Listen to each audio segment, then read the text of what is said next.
Live pictures to your left, video taken a short time ago is to your right. So at least 4 people were injured and several people are dead.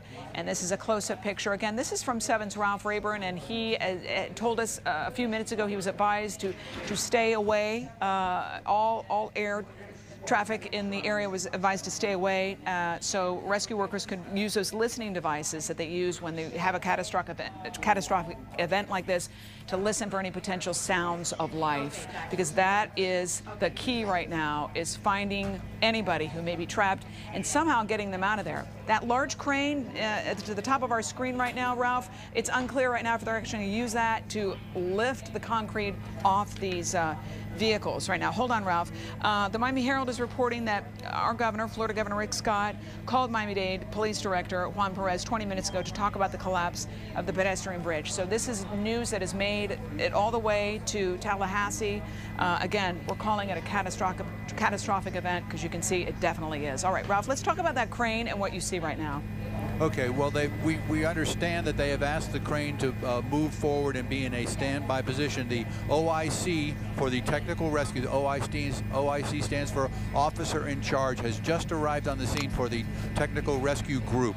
They have made some assessments as we expected that they would, and they are talking now with construction workers. You see them assembled on the far side, that would be the east side of this construction accident scene right now, talking with them. What they're doing is they're getting a head count of the number of people, workers that were involved, so they have an idea of who's accounted for and who's not. They've also just recently told all the firefighters that responded, the first responders, that they have to have their breathing apparatus on in the hot zone. That's an area that's designated by the commander for the fire department, who's here on the scene just for safety purposes. But there is still some concern about the structure itself as far as the tentativeness of whether or not there's going to be any more collapse. So they're taking it very cautiously.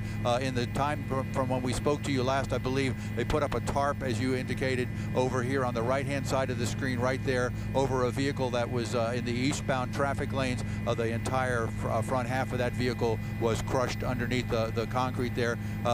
Several people are reported deceased on the scene. One piece of good news, they did send a fire rescue vehicle over to the right-hand side of the screen here to that parking garage that we alluded to a little earlier. You see the corner of it there in your screen. A person showed up there with some minor injuries. He was near the bridge. He ran away from it and ran underneath the parking garage and was too frightened to come back out and stayed there. So they're sending somebody over, but they called it a self-extrication, which means that he was either under the rubble or in a vehicle under the rubble, was able to get himself out. So that's some good news there. I'm sure he'll have a story to tell, Len.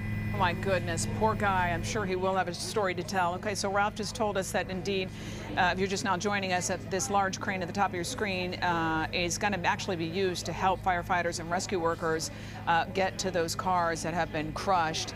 Interesting fact that you said the firefighters, Ralph, are being urged to put on breathing apparatuses. Perhaps it has to do with the type of concrete being used. I'm just guessing, but this was concrete, excuse me, using titanium dioxide in the concrete, which was to capture pollutants and, you know, turn it into this bright white, reducing maintenance costs. Is that the reason? Not clear, but we do know one thing is clear. It's a very, very dangerous situation for firefighters to try to get to those cars and potentially people who are trapped underneath. Also want to remind everybody that the youth fair, coincidentally, unfortunately, is supposed to open today, so avoid at least this part of getting to the youth fair if you can. Again, this is 107th Avenue, FIU Southwest 8th Street there, also known as Tamiami Trail. Instead, as Ralph told us a little while ago, a great tip here, if you need to get to the area, go to Coral Way and Southwest 16th Street. Avoid the area if you can. If you're just now joining us, it is almost 3 o'clock in the afternoon, a little more than an hour ago. This pedestrian bridge here at the Sweetwater campus there at FIU, which had not officially been open to pedestrians, but potentially was being worked on by construction crews, collapsed, pancaked on top of each other. This is the unveiling video to the right that, excuse me, we shot on Saturday. This part of the bridge, the pedestrian bridge, was actually built off-site, and then, as they call it, swung swung into place on Saturday. It was to reduce costs. It was the first of its kind in the world. FIU and the surrounding area was very excited about it. They had worked for years to secure funding for this particular bridge. And if you've ever been down there, you know that 8th Street Tamiami Trail is super busy, very, very challenging for the thousands of students who live off campus to actually walk across this very busy road and get to FIU. So that's why they built this bridge, and a little more than an hour ago, for whatever reason, it collapsed, pancaked on top of each other, huge sections of concrete weighing at least over 90 tons, trapping drivers and killing several people. Let's go to 7's Rosh Lowe. He's on the scene. Rosh? Well, we have Miami-Dade Fire, who is here trying to get us the latest numbers. In fact, their public information officer, as I speak, is on the phone. And I do want to caution with numbers that numbers constantly change. It's still evolving. Needless to say, though, a very, very serious situation that we have, correct? Very, very serious situation that we have on our hands right now, right off the campus of Florida International University. This is the public information officer for Miami-Dade Fire, live on Channel 7 there right now. Is that okay? Just for a few moments, just to allow our viewers to understand what's going on. Your name is? Lieutenant Kirsten Miller.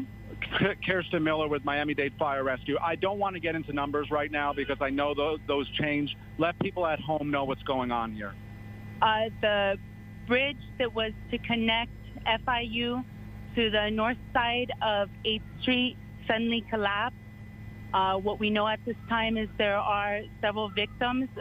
It's continuously changing on the number of victims, so we're unable to give you an exact number at this time.